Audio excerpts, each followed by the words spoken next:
Okay, one of the things that we talk about in our cooking classes is how to saute vegetables without oil. It's really an easy technique, but people are always surprised that you can actually get good flavor out of your vegetables and out of your foods without using oil.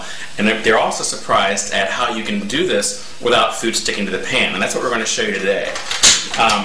Usually when we're doing a saute or a stir fry, we always want to start off with a hot pan.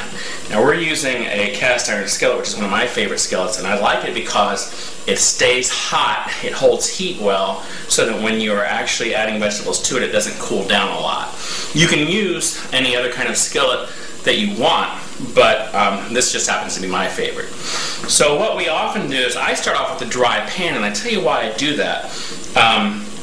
If you add water directly to the pan with your vegetables, then all you're really doing is steaming those vegetables. When we add the vegetables directly to a warm pan, we're caramelizing the vegetables, which means we're getting a lot of the flavor that caramelization adds to vegetables. When you start seeing the browning of those vegetables in the pan, that's flavor, and you want that in your food.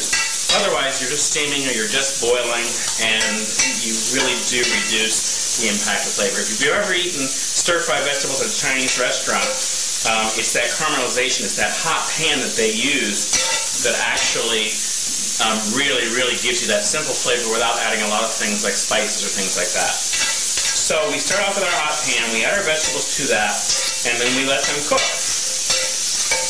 And you can see almost immediately that these vegetables our onions are browning and really starting to build that flavor. We're only going to add water, and we will add water, but we're only going to add it as needed to keep the vegetables from sticking or to keep them from burning if we need to. And if we add water, all we're going to add is just a tablespoon or two at a time. Just enough to do what we call deglazing the pan. You don't want to have a whole lot of water left in the pan when you're cooking your vegetables like this, because again, that dilutes the flavor of the vegetables. And who wants that? When we're trying to eat healthy, one of the health things to remember is that we want flavor, we want our food to taste good. We're more likely to eat well if we like the taste of our foods. So this is starting to look really good. Our onions are nice and brown. We're going to add some peppers in here, and we're going to add some carrots in here. Look at that color. Nice bright orange carrots, green peppers, onions. This would make a good stir fry all on its own. We could add a little bit of aminos to this and a couple other vegetables. We're going to add some broccoli to this and have a really nice stir fry and serve this over rice. But this is a technique. We use this whether we're making vegetables for quiche or for soups or whatever. It's a really great and simple technique. You'll notice I've added just a little bit of water here, not a lot. My pan's nice and hot, so it's not cooling down a lot. The vegetables are cooking really nicely. One of the things to keep in mind, there are some vegetables that do better than others with this kind of sauteing. So onions have a lot of water in them, so they don't burn right away when you put them in the pan.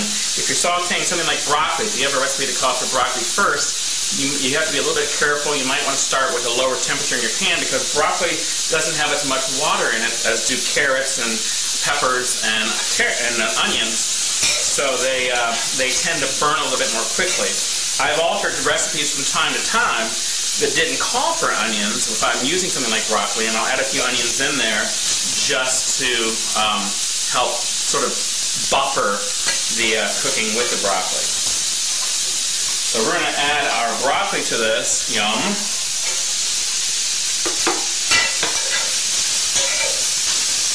Another thing that we have to watch out for, there are some things that, like you can't saute herbs in a dry pan like this. You can toast them. If you get it too hot of a pan for things like basil and some of your leafy herbs, they will burn really easily.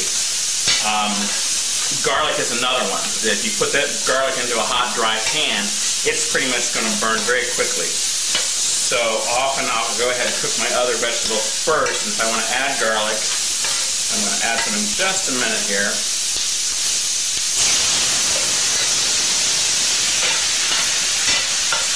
Notice how I'm cooking off that water before I add any more to it. Vegetables are looking good. Once I add my garlic, you want to stay with your pan because it goes from being cooked to burnt very quickly, very easily.